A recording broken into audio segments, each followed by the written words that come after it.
Sir CM DCM ಇಬ್ಬರು ಕೂಡ ದೆಹಲಿಗೆ ಹೋಗಿರುವಂಥದ್ದು ಸರ್. ದೆಹಲಿಯಲ್ಲಿ ನಿಗಮ ಮಂಡಳಿ ಅಂತಿಮ ಪಟ್ಟಿ ತಯಾರಿ ಮಾಡಲಿಕ್ಕೆ ಹೋಗಿದ್ದಾರೆ. ಅಂತಿಮ ಪಟ್ಟಿ ಸರ್ ಸಂಪುಟ ವಿಸ್ತರಣೆ ಬಗ್ಗೆ ಸಾಕಷ್ಟು ಮಾತು ಇಲ್ಲ, ಅದ್ರ ಬಗ್ಗೆ ನಮ್ಗೆ ಗೊತ್ತಿಲ್ಲ. ಇವರು ಹೋಗಿದ್ದು ಅಂತಿಮವಾಗಿ ಕಾರ್ಯಕರ್ತರಿಗೆ ಇನ್ನೂ ನಿಗಮ ಮಂಡಳಿ ಅಧ್ಯಕ್ಷರು ಡೈರೆಕ್ಟ್ರು ಮಾಡಬೇಕಾಗಿದೆ. ಆ ಥರ ಅಂತಿಮ ಚರ್ಚೆಗೆ ಹೋಗಿರಬಹುದು. ಸರ್ ಪವರ್ ಶೇರಿಂಗ್ ಬಗ್ಗೆ ಏನಾದರೂ ಮತ್ತೆ ಚರ್ಚೆ ಇಲ್ಲ, ಅದನ್ನೇ ಪವರ್ ಶೇರಿಂಗ್ ಸದ್ಯ ಯಾವುದೂ ಇಲ್ಲ, ಎಲ್ಲ ಶಾಂತಿ ಇದೆ ಈಗ.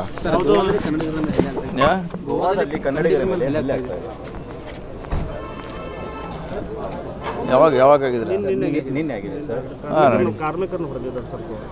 ನೋಡೋಣ, ಅದ್ರ ಬಗ್ಗೆ ಇಲ್ಲ DC ಅವ್ರಿಗೆ ಕೇಳಿ ಮಾತಾಡಿ ನೋಡ್ತೀನಿ. ಅವ್ರು ಏನಿದ್ರೆ ಅಲ್ಲಿ DC ಅವ್ರಿಗೆ ಸರ್ಕಾರ ಸಂಪರ್ಕ ಮಾಡ್ತಾರೆ. ಸರ್ ಮಹದಾಯಿ ವಿಚಾರವಾಗಿ ಕೂಡ ಸಾಕಷ್ಟು ಒಂದು ಗೊಂದಲ ಇದೆ. ಅದ್ರ ಬಗ್ಗೆ ಏನಿದೆ ಅದರಲ್ಲಿ ನಮ್ಮದೇನಿಲ್ಲ, ಅದು ಫಾರೆಸ್ಟ್ ಕ್ಲಿಯರೆನ್ಸ್ ಸಿಗಬೇಕಲ್ಲ, ಅದು ಸಿಗದೆ ನಾವೇನು ಕೆಲಸ ಮಾಡಲಿಕ್ಕೆ ಆಗೋಲ್ಲ. ಸೊ ಅವ್ರು ಕೊಡಬೇಕು, ಕೊಟ್ಟರೆ ಮುಂದೆ ಕೆಲಸ ಮಾಡ್ತೀವಿ. ಸರ್ ಗೋವಾ CM ಅವರು ಕೂಡ ಅದಕ್ಕೆ ವಿರೋಧ ಮಾಡಿರುವಂಥದ್ದು. ಅವರು ನ್ಯಾಚುರಲಾಗಿ ಮಾಡೋರು, ಅವ್ರ ರಾಜ್ಯದ ನೀರು ನಮಗೆ ಬರ್ತದೆ, ನ್ಯಾಚುರಲಾಗಿ ಮಾಡ್ತಾರೆ. ನಮ್ಮದು ಕೊಡ್ಲಿಕ್ಕೆ ನಾವು ಪ್ರಯತ್ನ ಮಾಡ್ತೀವಿ. ಸರ್ BJP ಅವರು ಇದ್ರ ಬಗ್ಗೆ ಸಾಕಷ್ಟು ಲೋಕಸಭಾ ಚುನಾವಣೆಯಲ್ಲಿ ಮಹದಾಯಿ ವಿಚಾರವಾಗಿ ಹೇಳಿದ್ರು ಎಲ್ಲ ಲಾಭ ಪಡೆದ್ರು, ಎಲ್ಲ ಹೇಳಿದ್ರು ಕರೆ ಈಗ ಅಂಥ ವಾತಾವರಣ ಇಲ್ಲ.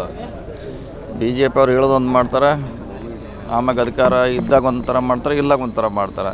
ಇದೇನು ಹೊಸದೇನಲ್ರ ಅವ್ರು.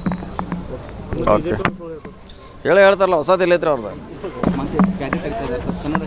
ಹೇಳಿದಾರೆ ಈಗಲೇ ನಮಗೂ ಮನವಿ ಕಟ್ಟಿದ್ದಾರೆ. ಅದು ಅಂತಿಮವಾಗಿ ಸರ್ಕಾರ ನಿರ್ಧಾರ ಮಾಡಬೇಕು, ನಮ್ಮ ಹಂತದಲ್ಲಿಲ್ಲ.